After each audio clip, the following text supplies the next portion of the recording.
From crease to crease and corner to corner, Bettor Hockey Now is NHL fantasy and betting done better. Step into the dot for Bettor Hockey Now on the Bettor Sports Network. The 2022-23 season is officially in the books, but Bettor Hockey Now is not going anywhere. We're with you through the summer here on the Bettor Sports Network. I'm Adam Bernard, and my line mates today, as always, Mr. Anthony Rivera, Mr. Christopher Morais. Guys, hockey season's officially over. We got things to look forward to, though. How do we feel in this in-between period where hockey just ended and we're, maybe 3 or 4 months away, 3 months and change away from any real NHL action again? Just wake me up when September ends. That's it. That's what Green Day was really singing about. Correct. Yes. Billy Joe, big Sharks fan from the Bay Area. I don't know that for a fact, but yeah, I know our schedules could not get us to kind of finish off this series, hoping that we would be talking today about, another game, maybe a game 7 or something. But yeah, this is going to be a long off season, and at least for me, it's already gotten started off the right track. So happy to see the Devils make a move and bring back Jesper Rat. And I think that's a cost-friendly deal too. What was it, like 7 and change per year over the 8-year deal? And I listen, if the Devils are going to be a contender for the next, X however many years, and they're doing it right, and they're bringing the guys in, you need guys like that to count on them being around. So what's next here for Timo Meier, Mr. Rivera? Are we excited or? Yeah, no, I know that there's this arbitration case that's going on, but I think Fitzgerald, the general manager of the Devils, had, talks with Timo Meier, and that's also looking to be somewhat of an 8-year deal. And you kind of have to get the deal done if you're wanting to take that next step and be taken seriously as a cup contender. You're going to have to bring back Timo Meier. My 3 tops were Bratt, Meier, and bringing back Holla as well. So hopefully they can get those 2 guys done and be off and running for the next season. Also, before we started recording today, the Vancouver Canucks taking care of Oliver Ekman-Larsson, and he is no longer a Canuck. So we'll see where he winds up. Veteran defenseman, definitely best days are behind him, but could still have some value. But we'll talk free agency and stuff like that in a future episode. Today, what we've got on deck here, we're going to put a bow on the 2023 Stanley Cup Playoffs. Going to take a look at the early future odds for the 2024 Stanley Cup, of course, before free agency and the draft, but still fun exercise to look at. And then we're going to take a look at the top 5 picks in the upcoming 2023 NHL Draft. And by that, I really mean 3 picks, because we all know Connor Bedard is going number 1 to Chicago. And I can't imagine a scenario where Adam Fantilli does not go number 2 to Anaheim. So we're going to start the draft at 3 with Columbus, the Sharks at 4, and the Canadians at 5. But first, let's take a look back on Vegas. They are just the 5th team in the salary cap era. Since 2005-2006 to have 3 players score 10 or more goals during a postseason. It's the only team this year to have 4 players with 8 or more. The Knights made the 2nd fastest trip to a Stanley Cup victory by any team in the expansion era. That began in 1967, trailing only the Edmonton Oilers, who won the Cup in their 5th season in the league. And just 4 expansion teams in the history of the Big 4 sports of North America have captured a title in an equivalent or quicker span. The 71 Milwaukee Bucks, the 2001 Diamondbacks, and the aforementioned Oilers, and the 93 Florida Marlins. Now, they did lump in the 2000 Baltimore Ravens with that last stat, but I call bull on that, because the Ravens were not an expansion team. They were a well-established team that had moved from Cleveland to Baltimore. The Cleveland Browns that came into the league in 99 were the actual expansion team, so I don't count that. They may count it, I don't. But when we look back here, I mean, the thing that jumped out at me about Vegas, and I said this in a couple past episodes, is they were steady, they were consistent. There were really not too many, blips on the radar or speed bumps. They played well. You're going to lose some games in the playoffs, but Vegas was steady throughout. Florida knew how to step up when their backs were to the wall, but Vegas knew how to step up when things got even a little bit tough. I mean, we saw it in Game 5 there. Florida gets that goal early in the second period, and you're like, all right, well, this is their chance if they're going to really push it. And then Vegas just goes on a 10-minute stretch where they looked like they were playing against my Sunday morning roller hockey team. So again, Vegas, it's tough to say they didn't deserve it. When we look, we'll look at players that are going to be leaving from them after this season or this offseason in a second. But just some final thoughts from both of you on Vegas. Yeah, is Vegas, considering, the sport of hockey, is Vegas the most successful expansion team we've seen? I mean, they went to the cup the first year in expansion, and then they win it a couple of years later. I got to think that that's probably, you look at the other teams, obviously, it took the Marlins a little longer to win a World Series, and the Diamondbacks as well. But I don't know if I've seen that much success from a team like I have the Vegas Golden Knights. I can't speak about the Milwaukee Bucks because that predates me by at least 12 years. One thing I will say, just in terms of with hockey, I mean, it gets a little skewed because when the NHL expanded, when they went from 6 to 12, those new 6 teams were their own playoff bracket. So you had expansion teams basically getting to the Stanley Cup those first few years just because of the way the playoff format was. And then you had the WHA come in. So, yes, the Oilers were on that list, but they were already an established hockey team for the better part of a decade by that point. So, but I can't think that there's a better expansion team than what Vegas has done over their first 6 years. The Marlins got it done pretty quickly, but if you remember, that 97 Marlins team was basically, they assembled a fantastic team. They won the World Series, and then they immediately dismantled it in the offseason. So Twice. They did that twice after winning the World Series. 2003 too. Yeah. So yeah, and Bill Daly, a lot of it has been made of it. We're gonna win the Stanley Cup, and we're gonna get in the playoffs in 3 and win the championship in 6 and all that. But I mean, Vegas really has set themselves up to be a pretty strong team here over the next 5 or so seasons. Yeah, and we might have seen, the emergence of Aiden Hill, who had a spectacular series, 2 game-saving saves. Uh, Probably one of them is probably one of the best I've seen in the history of hockey. So I mean, I know I talked about before the series began that what was going to separate the 2 teams, I thought, was the goaltending, and I thought it was going to go Bobrovsky's way, and it did not. It went the Golden Knights' way, and also, kudos to Chris. I think you called Marchessault winning the Conn Smythe, so I mean, that was a good call. I think you sold me on it. So good one on that. I'm happy that he did pick it up, though. He just continued his pace. I think from that Oilers series on, he just kind of started to pick up pace, and he just never gave it up, right? You think of him as being one of the original 6, right? The misfits, as they call them.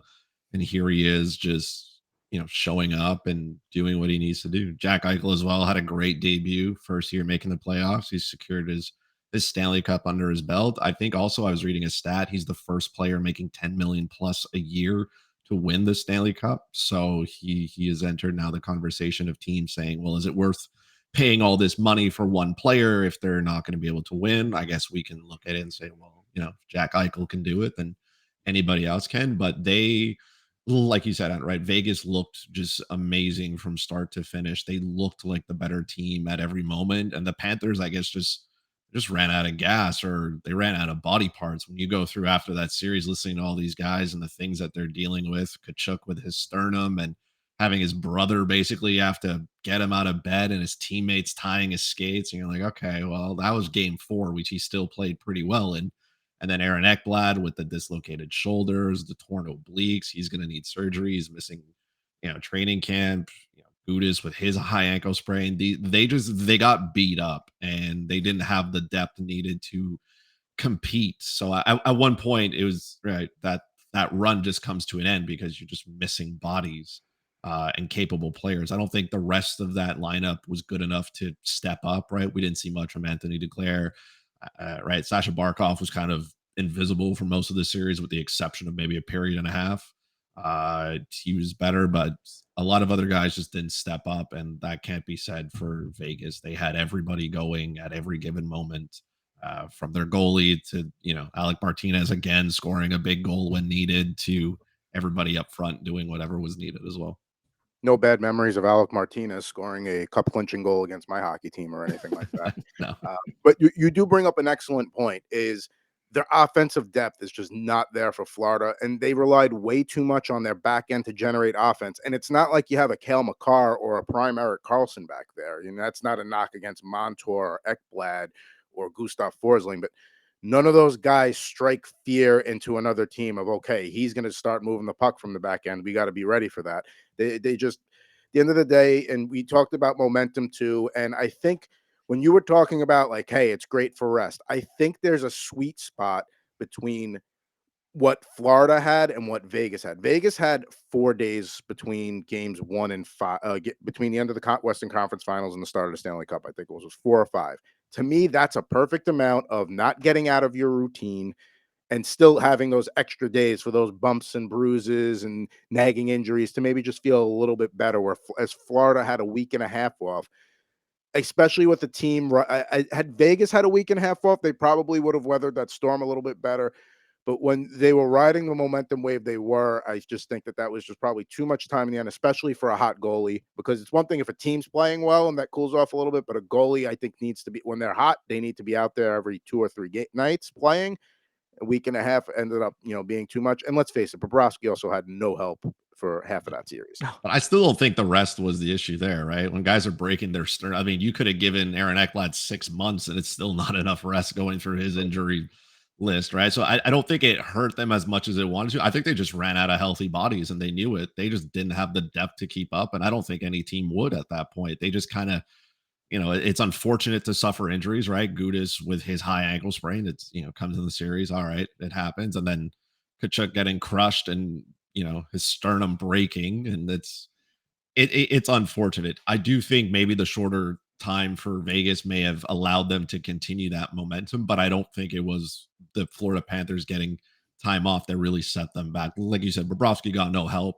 He's, it's not his fault. I don't look at that series and go, wow, Bob was bad. Even though if you look at his numbers, they were miserable. But I mean, Vegas was just, as we've all said, they were the better team and they earned this one. There's no question about that. Yeah, they were lights out from beginning to end. Funny question I'll throw at you guys, and we've talked about it through the episodes with Jack Eichel winning a Stanley Cup. He's always linked to Connor McDavid through that draft, going 1 and 2. If the careers ended today, which career would you take? Would you take McDavid and all his personal accolades, or would you take Eichel in the Stanley Cup?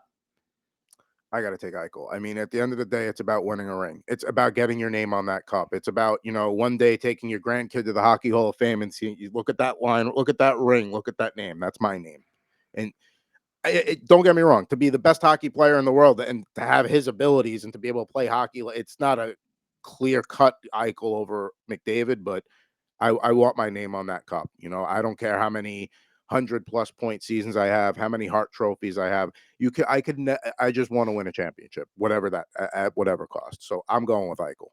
I'm going to go the McDavid side. I know winning a Stanley Cup it's one of the hardest trophies to win, which is why we see players put their bodies through this kind of grueling pain where some of them may never recover, right? You think of, at least for me, you think of Carey Price and Shea Weber and, their knees and their feet and never playing hockey again, basically. But I mean, Connor McDavid, there's a lot of players win the Stanley Cup. And it's to take nothing away from those players who win, 1 or 2 or 3.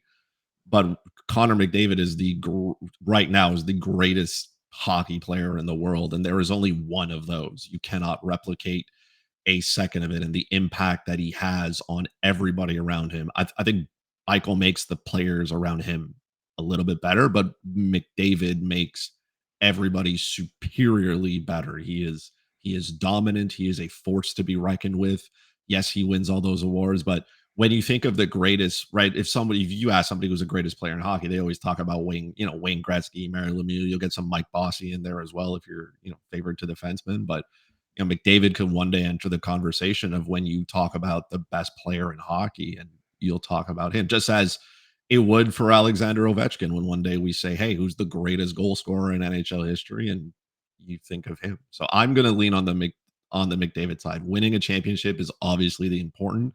I don't think it's a question of if McDavid wins it. I think it's more of a question of when. Yeah, and I think you meant Bobby Orr, not Bobby Nystrom on the back end. As great as a player Bobby Nystrom was. But yeah, Bobby Orr, I think in NHL history, it's, Gretzky or Lemieux, and that's a whole other conversation for another day. Now, going back to Vegas and Florida here before we take a look at 2024 odds for the Stanley Cup. Some contracts of note that are going to be up for Vegas. Ivan Barbashev. I don't know if he's coming back. I mean, they're already up against the cap a little bit. I could see him capitalizing and maybe getting a nice new deal somewhere else. And then you got 3 goalies here: Aiden Hill, Laurent Brossoit, and Jonathan Quick. We all know Quick's not coming back. I think Aiden Hill might have outplayed. They still have Logan Thompson there. He was the starter and he was playing very well till he got hurt. So I think Aiden Hill might have played himself out of Vegas and will get a contract somewhere else. Maybe Brossoit comes back. I don't know, but I also feel like they've proven that they can try out almost any goalie they have in their system, and they're going to be just fine. So I don't know if any of those guys are really going to be coming back. My friend, who's a Devil season ticket holder, asked him who he wanted, and he said Ivan Barbashev was a guy that he wanted.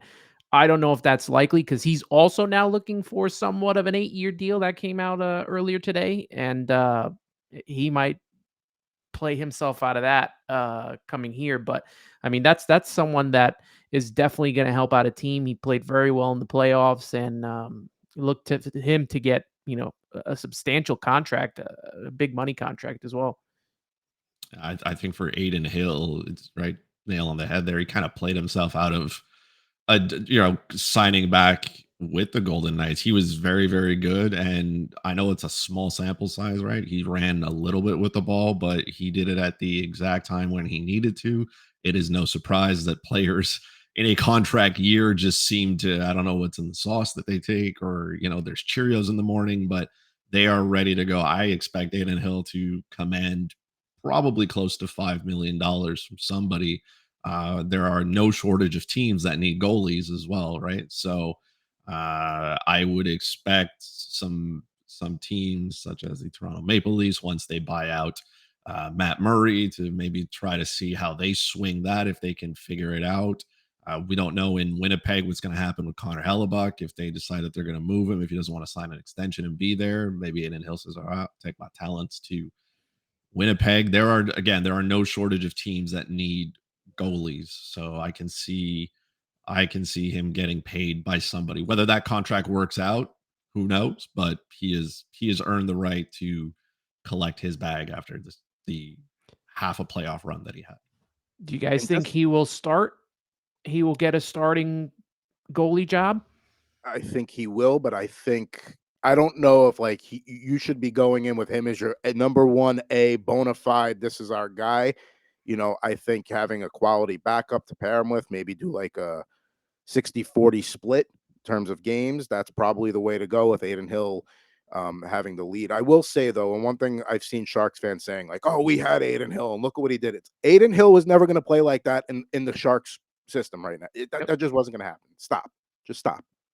But move on, Chris. And just look who was in front of him in Vegas. Yeah. I mean, sometimes it just works out that way where, maybe you're not having a good start as a goalie in a team that doesn't have a good defense, doesn't play well. And then you move to a contending team and you become a star. So it just sometimes just happens that way. Yeah, I think even if he is a starter, it might be more of a 60-40 kind of thing. We see a lot more teams rely on their backups to play upwards of 30 games. So, maybe another good situation for him would be like it is in Washington, right? You have Darcy Kemper as a starter. You could have him as a 1B kind of guy who gives him the support.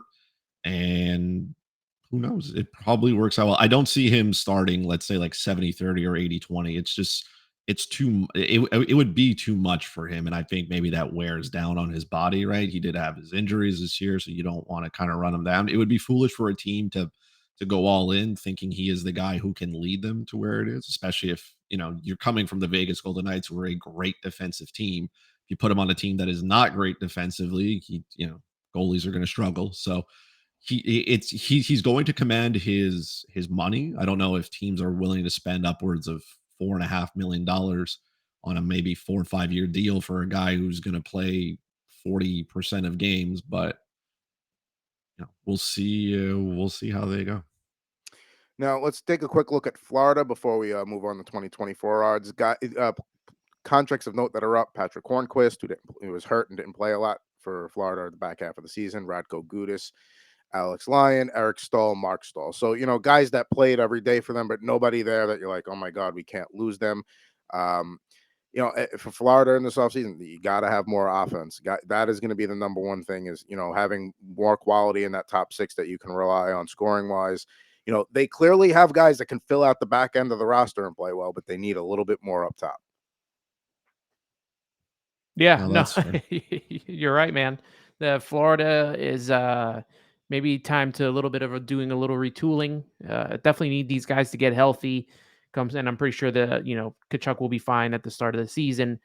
But yeah, they do need offense, and I do expect them to be back in the playoff hunt again, and not so much that low of a seed, 8th seed. I expect them to be better than that coming into this season, coming into the next season. I think they add maybe some pieces, right? I don't think they go out. I'm not expecting them to go out and acquire a top-notch player in free agency. I just don't see them as being that type of team. Although it is easy to convince players to sign in South Florida, that wouldn't be a super hard selling point for them. But a lot of their depth guys are depth guys, right? The Stalls and whatnots, but they do need better quality players, even if they're not elite guys who can get to the net, finish. Not everybody has to be like Matthew Tkachuk, but that's their bread and butter kind of thing. They're a team that they cycle the puck down low and they get their scoring chances from around the net. We didn't see Tkachuk score goals from 20 feet out. He was scoring them within the paint, somewhere close to the goalie, tipping things in. So though that's the type of game that they're going to play, it fit their style as well in the playoffs because they scored a lot of those, gritty goals that coaches like. But they do need a little bit more offense because you can't keep relying on the one guy to do everything and nobody else really contributing after that. Speaking of 2024, those early odds did come out. Again, still free agency and the draft to go here, and a lot of things can change. But here's what we're looking at for the 2024 Stanley Cup odds. When you take a look up there, some of the ones that jump out at me, Vegas to repeat at plus 1,600, surely not a bad way to go. Maybe I need to get off the damn hurricane train already, but I like them at plus 1,200. Couple of longer shots I like looking early here. Los Angeles at plus 2,500. They're kind of built in a similar. They're kind of building in a similar way to Vegas. They, Phoenix Copley, didn't matter who they put out there. Eunice Corpusalo at the trade deadline certainly helped, but kind of a similar. It doesn't matter who's in net. They've got strong defensemen. They've got strong forwards. So that's a long shot you can look at. The other one I'm looking at, and I hate to say this, but couldn't you just see the Pittsburgh Penguins at plus 3,000? One last hurrah with Crosby and Malkin and Letang. Let's, one last. I mean, this is it. The window is closing on them. They missed the playoffs this year. I could just see Pittsburgh finding a way to rally and make one more championship happen. But those would be some of the picks I would make. Chris, let's start with you. When you take a look up there, which ones jump out at you?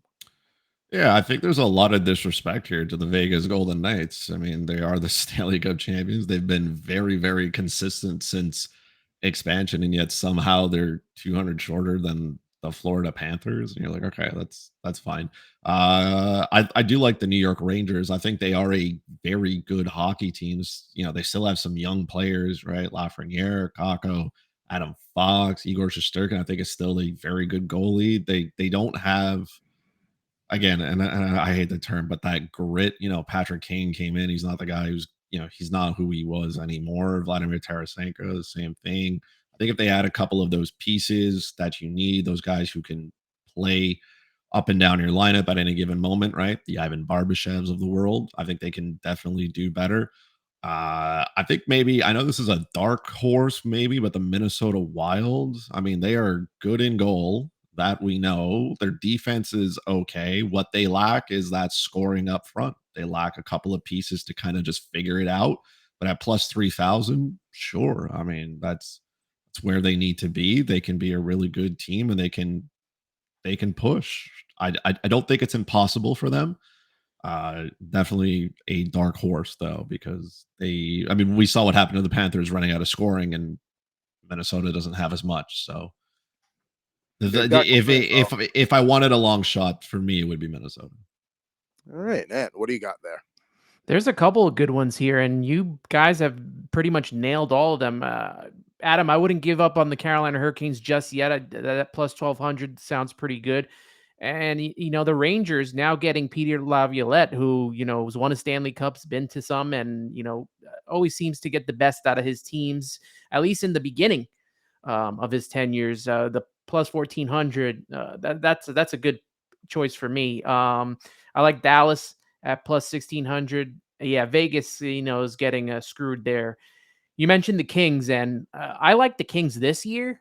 I know that they didn't go too far, but I just, I had them in a lot of their plays on my fantasy team, and they just did so well. At that plus 2,500 is good, and I'll be a little bit of a homer and take that plus 1,200 on the Devils as well.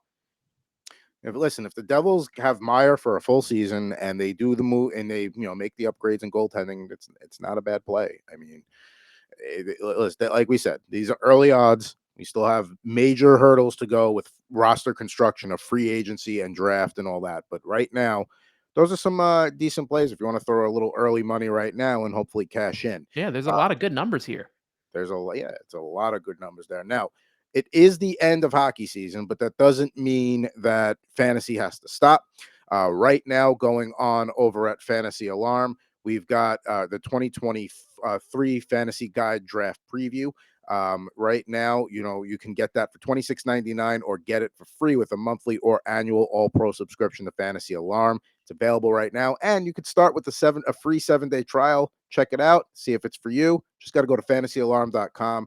I know I'm personally shifting into Dynasty Fantasy mode for the next couple of months until Fantasy Hockey Prep starts, so I know that's going to be helpful for me. Now, here's what we're going to wrap up with today. We're going to take a look at the 2023 NHL Draft early on here. And as you can see up there, Columbus essentially is on the clock already. Connor Bedard, if he is not taken number 1 by the Chicago Blackhawks, that would probably be one of the upsets of the century in terms of NHL Draft. And Adam Fantilli going number 2 to the Ducks, also seeming pretty likely there. And just to give you an idea of how likely Fantilli is going to be, minus 700 on DraftKings to be selected second overall by Anaheim. Can you either of you see a scenario where Fantilli just doesn't go number 2, or is he the guy?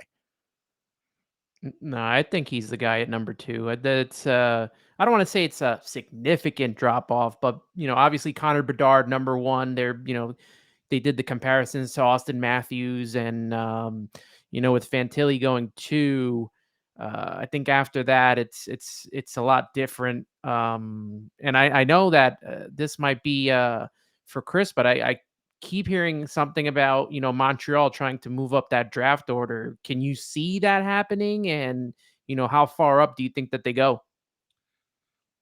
I've heard it as well. I don't think it's impossible just because they hold the 5th pick. So I think the gap to where you need to be is a lot closer. And I mean, Fantilli's going to go second. There's no question about that. I don't know what team yet, but he's going to go second. That's for sure. And Montreal's got 2 picks in the first round. They got the 5th pick. They got the 31st pick as well from the Florida Panthers and the deal that they made last year for Ben Sherratt. So they have some leverage. They have a ton of prospects in the system as well, right? You talk about players like Owen Beck, Logan Mayer, the defenseman. There are players that they can move. And look, Montreal has 11 picks in this year's draft, if I'm not mistaken. You're not going to sign every single player that you draft. So you have that draft capital to try to do something with it. And, we saw them last year when they made a deal to go get Kirby Dach. It was moving pieces to make it happen. I feel like that trade worked out well. I don't think the Ducks give that up just because we know how important it is to have, really good centermen down the middle. You have your, players who can play there. Mason McTavish is already a player that can play center. I think he's going to take some time to develop into what he needs to. I see Zegers as more of a winger than anything else. I think that's going to be a permanent transition for him at some point. So I think for them to go with McTavish and Fantilli down the middle for years to come is going to be really, really hard to pass up on, unless the Ducks are okay with whatever is left afterwards in the draft and saying, okay, well, we'll take this guy and we'll still feel comfortable of it if the return is significant enough. But I'm not going to hold my breath on Montreal drafting, having drafted first last year and then picking second this year. I'm just not holding it. So we agree Fantilli goes second. On the clock at 3, like we talked about, the Columbus Blue Jackets. Now, me being in Sharks country at number 4, I'm going to take the Sharks. Christopher, obviously big Canadians fan, he's going to take them at 5. So Anthony, you are on the clock with the Columbus Blue Jackets at number 3. Who are you? You have the luxury of taking the best of what's left. Who are you taking here if you're the Blue Jackets? Yeah, I looked at their lines, and I think they're in desperate need of a center. And it's either got to be Leo Carlson or Will Smith, one of the two. Probably you got to lean towards the top of Leo Carlson and putting him in a line, possibly later on down with Gaudreau and Line might be a nice little thing for Columbus, who's trying to really turn their team around. They made some moves this offseason, getting Damon Severson, Provorov as well. So yeah, I'm gonna go with Carlson at number 3. And yeah, you see the minus 165 according to DraftKings. Right now, bet $5 and get $200 in bonus bets instantly using fantasyalarm.com/DraftKings. It's one of the best deals that we've got going on right now, but it ends on June 18th, so act quick because you only got a couple of days there. So Leo Carlson, even though he's likely the one to go at number 3, I've heard, he's kind of in the similar mold as like a Kopitar or a Bergeron. I know Bruins fans are going to stab me for making that comparison, but nonetheless, in that mold is what we're saying. And you mentioned Will Smith there. He's plus 195 to go, according to DraftKings, at the number 3 spot.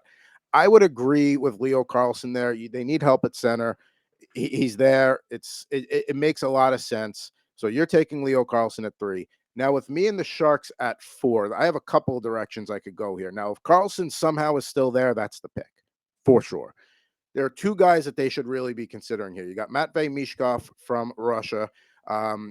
When it's all said and done, he could be the second best player to come out of this draft, maybe even better than Fantilli. But the problem is he's signed with the KHL through 2025-26. So you're not going to see this guy for 3 years. He's a little bit of a slighter build. He's like 5'10", 150 pounds, and that's probably being generous.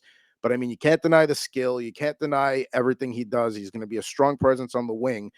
But you're rolling the dice on something you're not going to be able to that's not going to be tangible to you for 3 years, and a lot can happen in 3 years. Major injury, even worse. We saw with the Rangers in 2007, they took Alexei Sharapanov in the first round, tragically passed away on the bench during a KHL game. So, like, if you're the Sharks, the one thing that the Sharks have shown, or at least have the message they're sending, is they're not in any hurry. When you hire a guy like Mike Greer as a GM who had no experience besides being an assistant GM, there's no rush there. They were patient with Doug Wilson. He was the GM for the Sharks for however an insanely long time. And there were plenty of times that you thought maybe this is the year Wilson was going to get fired, and that never happened. So they're going to be patient. They know that they're not going to be competing for anything in the next couple of years.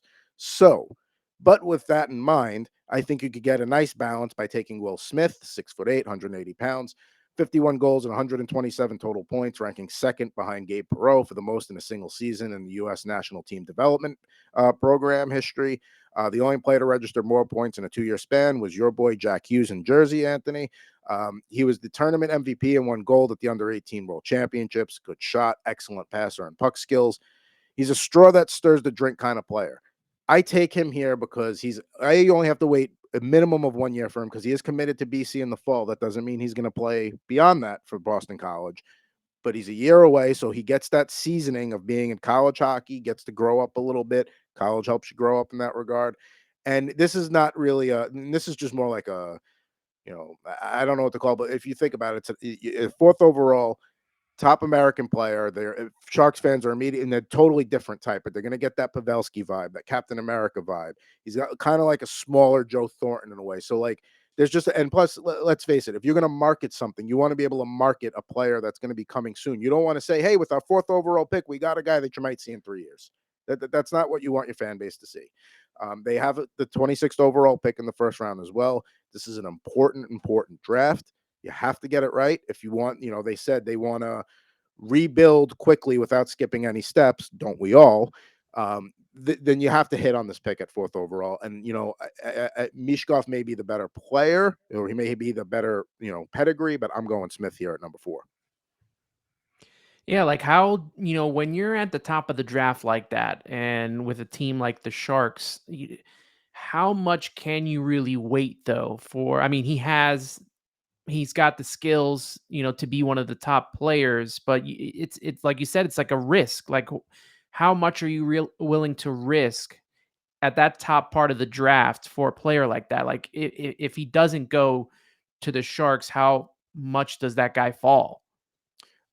I mean, I think when you talk, you look at like when the Rangers won the lottery, not won the lottery, but when they won the lottery of the year, they got Lafreniere, and then before that, Kako at second overall. They were a team that was maybe a tiny bit closer to being playoff ready at that point. That's like a team. If you're in that kind of situation, you can make that move.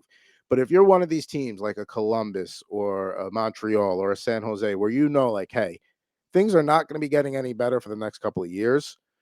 Yeah, I could see the other side of that argument. Like, hey, if nothing's going to be, if you're not going to be competing for a couple of years anyway, this guy could come in, Mishkov, and maybe you're kind of ready to take that jump, and he pushes you over the top to being a playoff contender again. But I don't know. I just think at the end of the day, yes, best available, but because it is a 3-year window, I got to go Smith there. I think that's just too long. It's too long to wait for my return on my investment.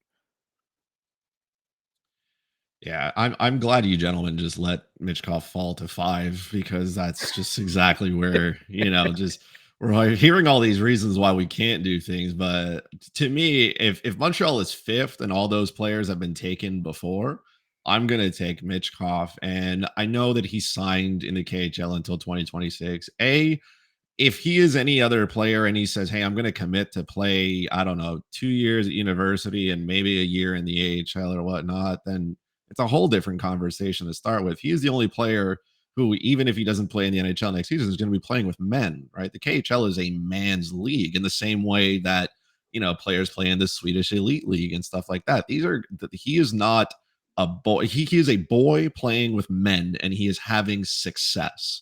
So to me, I'm perfectly happy with that. I know he's of small stature, and everybody says that it doesn't, big guys are, what teams need, but we know that smaller players can play in the NHL. The last one, Wanna Conn Smythe as well. So in Montreal's case, the last time a player was passed on because he was small, and in this case, he had a knee injury. Oh, by the way, his name is Cole Caulfield, and that's worked out pretty well here. So Montreal needs some guys who can put the puck in the net, and Mitchkov does that at an exceedingly high level.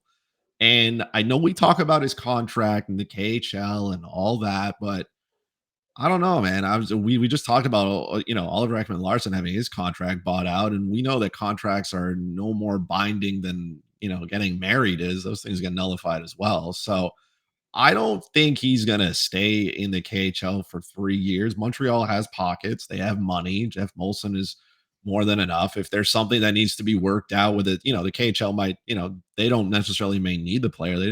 Team just may need some money and say, hey, we'll let it go. Whatever those agreements are. I'm not saying it happens, but I'm saying there are lots of different ways that you can work around the contract is there. And like you said, Montreal is in no hurry to get anywhere. They are probably going to stink next season. So if I'm waiting and if I think my peak is in 2 or 3 years, Mitchkov is going to spend, let's say at worst, 3 years in the KHL playing with men. He's going to add some size. The team's still going to be able to meet with him, do whatever they got to do. They'll make sure that he is where he needs to be physically. And he's just going to walk into the NHL and be, to me, I think, better prepared than any other player that's going to come out that's not named Connor Bedard.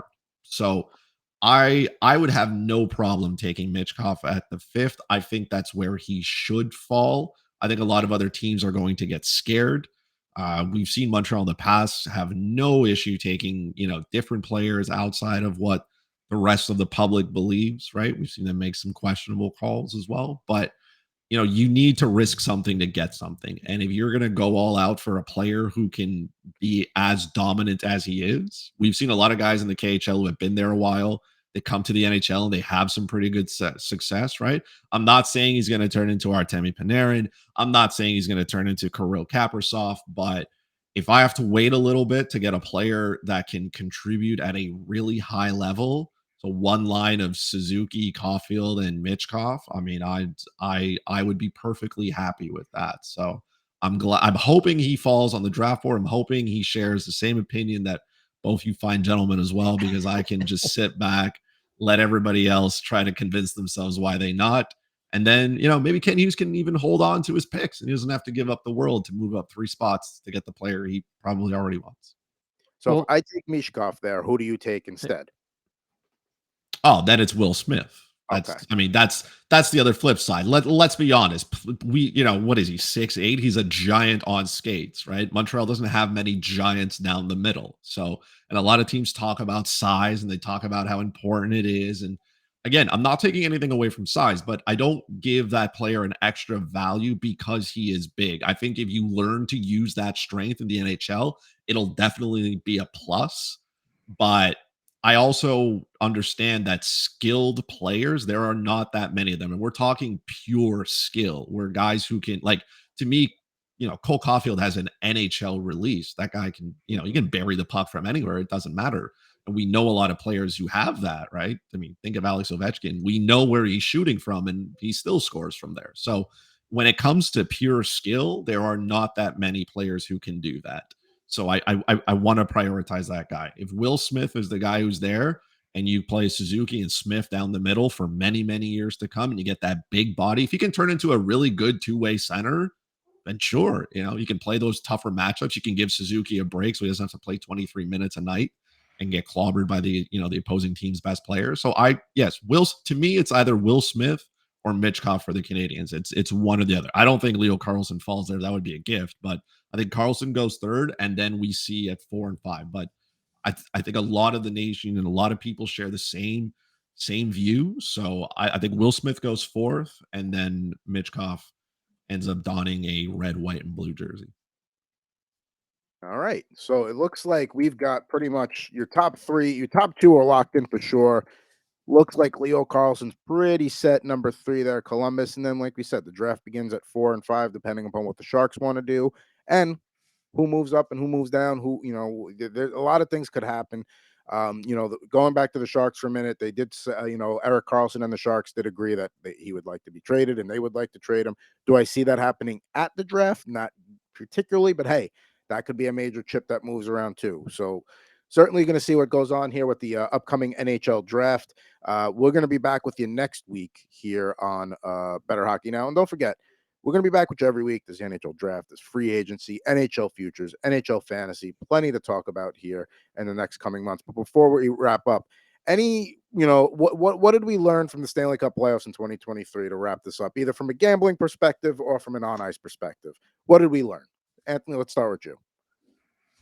I don't know, man. I just, to me, I just always love these playoffs, and I think the hockey NHL has the best playoffs, and it's always, it's never really the best team that always wins. Although this time, maybe things can go out that Vegas was, the best team, but you look at what happened with Florida and how they just, came hot, took out what was supposed to be a